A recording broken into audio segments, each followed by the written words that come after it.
అమ్మ మీ పేరమ్మ? నా పేరు గోవిందమ్మ అండి. అదే రాజధాని ప్రాంతం అమ్మ ఇది. తుళ్ళూరు.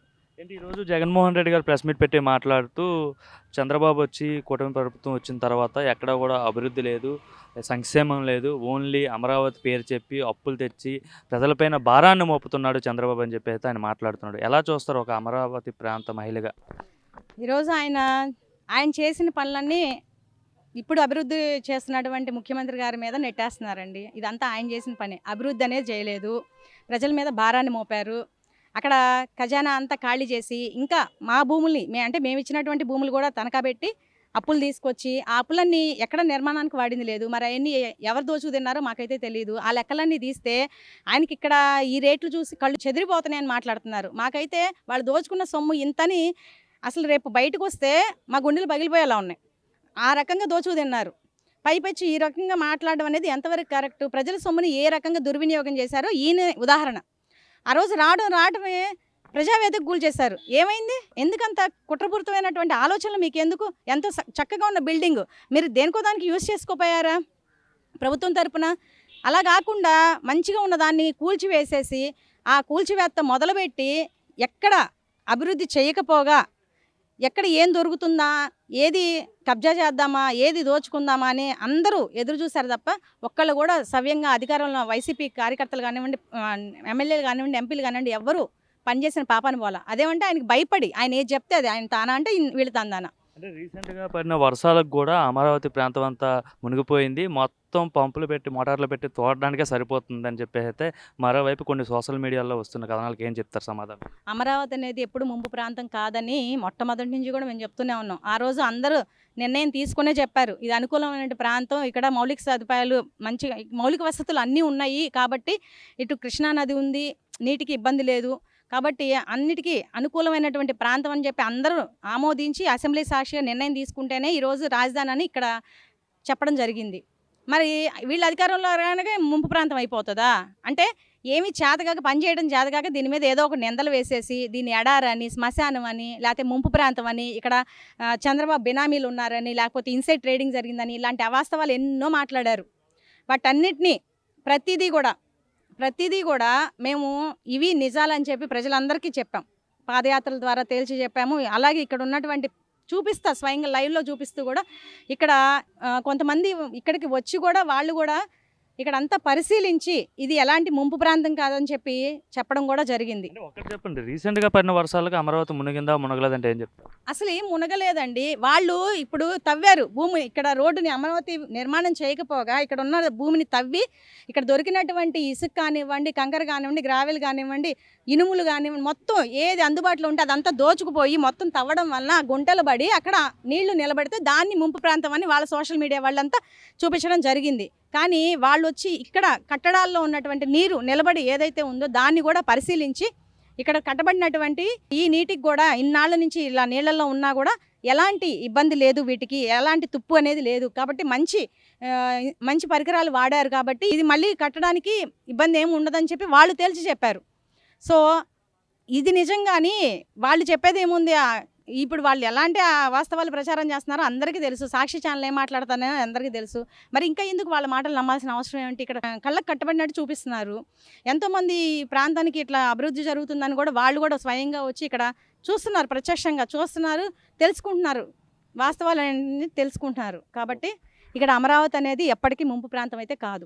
గాంధీ గారు ఈరోజు జగన్మోహన్ రెడ్డి గారు ప్రెస్ మీట్ పెట్టి మాట్లాడుతూ చంద్రబాబు నాయుడు ఈ ఏడాది కాలంలో మొత్తం అంతా అప్పులు చేసి ప్రజలపైన భారం చేస్తున్నాడు, అట్లానే అమరావతి పేరు చెప్పి చాలా వేల కోట్లు దోచేస్తున్నాడు, తన బినామీ కాంట్రాక్ట్లకి దోచిపెడుతున్నాడు, గతంలో ఉన్న టెండర్ల కన్నా ఇప్పుడు టెండర్లు పెంచేసి ఇస్తున్నాడు, ఇంత అవసరం ఏముంది, ఆ నాగార్జున యూనివర్సిటీ దగ్గర మంచి చక్కనైన బిల్డింగ్లు కట్టుకోవచ్చు అనేసి అయితే ఆయన మాట్లాడుతున్నాడు. ఒక అమరావతి ప్రాంత వాసిగా ఏం చెప్తారు దీనికోసం? నువ్వు అమరావతిలో బిల్డింగ్ ఎందుకు కట్టా? తాడేపల్లి ఎందుకు కట్టావు? తాడేపల్లి కట్టి అమరావతిలో రాజధానిలో బిల్డింగ్ కట్టానని చెబుతున్నావు నువ్వు. ఆ తాడేపల్లి అవతల రాజధాని అది ఎక్కడ కట్టినా ఆయన అమరావతి రాజధాని అన్నాడు, అమరావతి కట్టి చూపించాడు ఎంతో కన్నా. కానీ మీరు అబద్ధాలు ఆడారు, ఆయన ఏం కట్టలేదు, అంత గ్రాఫిక్స్ అని మీరు చెప్పారు. సరే నువ్వు 3 రాజధానులు అన్నావు, ఎక్కడన్నా ఒకటి ఏడ్చావా? నువ్వు ఒక రాజధాని ఏడ్చావా? చేసి చూపించాలిగా. నీది ఎక్కడ ఒక్కడ కూడా సాగలా, నీ మాట సాగిందా ఏమన్నా? సాగకపోగా ఇవాళ నీ మూలాన పెద్ద పెద్ద ఆఫీసర్లు మొత్తం పాపం జైలు పాలయ్యారు, నీ మూలానే. అది ఎవరి మూలాన కాదు, నీ మూలం జైలు పాలయ్యారు. అన్ని అక్రమ కేసులు కావాలని అక్రమంగా అరెస్ట్ చేస్తున్నారని చెప్తున్నాడు జగన్మోహన్ రెడ్డి. ఆయన చంద్రబాబు నాయుడు గారు ఎప్పుడు అక్రమంగా నువ్వు చేసావు అక్రమంగా అరెస్టులు. ఎట్ట చేసావంటే ప్రతిదీ అక్రమంగా అరెస్టులు చేసావు. చేయని దేవుడిని నువ్వు 13 జిల్లాల్లో ఎన్ని వేల కేసులు పెట్టించావు నువ్వు అక్రమంగా. అంటే ప్రభుత్వం లెక్కర అమ్మితే ప్రభుత్వానికి ఆదాయం వచ్చింది, ఇందులో స్కామ్ ఎక్కడ జరిగింది, ఎక్కడ అరెస్ట్ చేస్తున్నారు, ఎక్కడ వీళ్ళందరిని అరెస్ట్ చేస్తున్నారు చెప్తున్నారు. ఆదాయం ఏది? ప్రెస్ మీట్ చెప్పావా? పెట్టి చెప్పావా దీంట్లో ఈ లిక్కర్లో ఇంత ఆదాయం వచ్చింది, ఇది దీనికి వాడాను, దీనికి వాడాను, ఖర్చులు ఇంత, మరి ఇవన్నీ జమాబందీ లెక్క ఏమైనా చెప్పావు నువ్వు? ఎప్పుడైనా చెప్పావా? ప్రెస్ మీట్ పెట్టావా అసలు ఎప్పుడన్నా నీ 5 సంవత్సరాల అయావలో? ఇవాళ ప్రెస్ మీట్లు పెట్టి కళ్ళబల్లి కబుర్లన్నీ చెబుతున్నాడు చంద్రబాబు నాయుడు అడ్డగోలుగా చేస్తున్నాడు, అడ్డ చేస్తున్నాడు, ఇట్టారు. చంద్రబాబు నాయుడు ఎప్పుడు అడ్డగోలుగా చేయడు బాబు. ప్రజలకు నమ్మకం ఉంది చంద్రబాబు మీద, అందుకే ఆయనకి 164 సీట్లు అప్పచెప్పారు. నీకు అందుకే 11 సీట్లు నిన్ను దింపారు.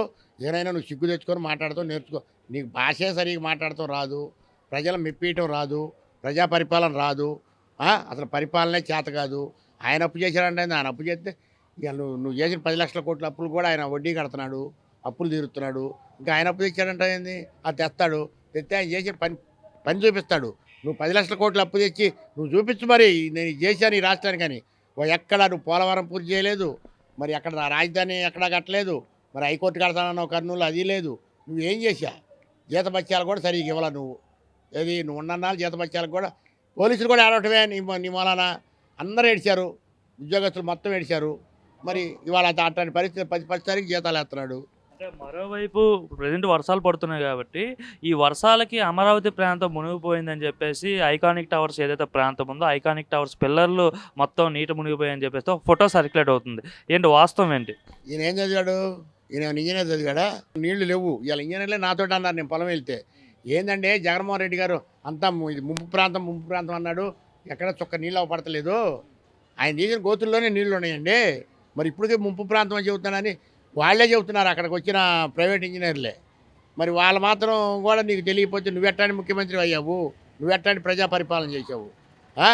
నువ్వు సరే, నువ్వు అమరావతి మీద కక్ష ధోరణితో అమరావతి కట్టలేదు. పోలవరం ఎందుకు కట్టలేకపోయారు? పోలవరం ఎందుకు కట్టలే మీరు? దేనికి కట్టలా? అది కట్టలేకపోయావు. ఉక్కు ఫ్యాక్టరీ శంకుస్థాపన చేసావు, కనీసం పునాది రాళ్ళని వేసావా నీ జిల్లాలో? ఎందుకే నువ్వు మాట్లాడే మాటలన్నీ అబద్ధం మాటలు మాట్లాడతావు? నీ మాటలు చెల్లవు. నీ మాటలు ఎవరు ఆంధ్ర రాష్ట్ర ప్రజలు నమ్మే పరిస్థితుల్లో లేరు. మళ్ళీ గెలుస్తానంటున్నావు. ఏంది నువ్వు గెలిచేది? నా బంధు నువ్వు గెలిస్తే ఖచ్చితంగా నేను బ్యారేజ్ మీద, లేకపోతే మీరేమవుతారు?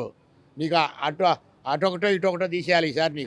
నీకు ఎక్కడ ఎవరో, ఎందుకంటే ఇవాళ నువ్వు ప్రతిపక్షంలో ఉండి కూడా ఒక్కటి మాట్లాడుతున్నావా? ప్రజల గురించి మాట్లాడుతున్నావు నువ్వు. ఉద్యోగస్తులను అంటానంటున్నావు, చంద్రబాబు నాయుడు వ్యవహారం చూస్తానంటున్నావు, మరి లోకేష్ వ్యవహారం చూస్తానంటున్నావు, అన్ని వడ్డీతో సహా తేలుతానంటున్నావు. అట్టు పెట్టినాడు కట్టున్నారంటాడు మీ రాంబాబు గారు. అది అంత ముంగల కొడాల నానిగాడు కూడా అన్నాడు, ఒక్కటి టచ్ చేసి చూడరా అన్నాడు లోకేష్ని. చేశారుగా టచ్. ఏడే ఆ మొండి అడదక్కున్నాడు, ఆ ముండ హాస్పిటల్లో ఉన్నాడు. సాలిసాల దద్దమ్మ మాటలు, దద్దమ్మ వ్యవహారాలు, నోటికి ఏది వస్తే అది మాట్లాడితే సరిపోయిద్దా? వయసుని బట్టి మాట్లాడుకోవాలి, దాని సబ్జెక్ట్ని బట్టి మాట్లాడాలి, ఇంగిత జ్ఞానంతో మాట్లాడుకోవాలి, కడుపుకి అన్నం తినే మాటలు మాట్లాడుకోవాలి. ఎవడు నువ్వు మాట్లాడినా నేను మాట్లాడినా. అంతేగాని ఎట్టబడితే అట్ట నీచంగా మాట్లాడితే సభ్య సమాజం మెచ్చదో, అది రాదు. నీకు ఇవ్వాలందా నీ ప్రెస్ మీట్లో నువ్వేమంటున్నా? ఎద్దు దున్నా ఎద్దు బర్రె అంటున్నావు. ఎద్ది అంటే కాట కట్టేయమంది అంటారు గవర్నమెంట్లో. గవర్నమెంట్ తెలియని గవర్నమెంట్, అంత తెలియని అవివేకమైన గవర్నమెంట్ అని చెప్పుకుంటారు. ఎద్దిని కాట కట్టేయండి అని. ఎద్ది అంటే ఏందా, కాట కట్టేయడం ఏందని ఆలోచన నీకు ఇప్పుడు తెలియదు. నువ్వు ఎట్లాంటి పరిపాలన దక్షిణవా? నువ్వు నీ వల్ల ఏమీ కాదు. నువ్వు అంతా చేతగాని వాడివి. రాష్ట్రాన్ని భ్రష్టు పట్టించావు, అతపాతాళాన్ని తొక్కేసావు. ఈ రాష్ట్రం బాగుపడాలంటే కనీసం నేను ఇంకోటి కూడా చెప్తాను, చంద్రబాబు నాయుడు గారు ఇప్పుడు గెలవడం కాదు, ఇంకోసారి గెలిస్తేనే ఈ రాష్ట్రం బాగుపడింది. లేకపోతే ఈ రాష్ట్రం సర్వనాశనం అయిపోయింది.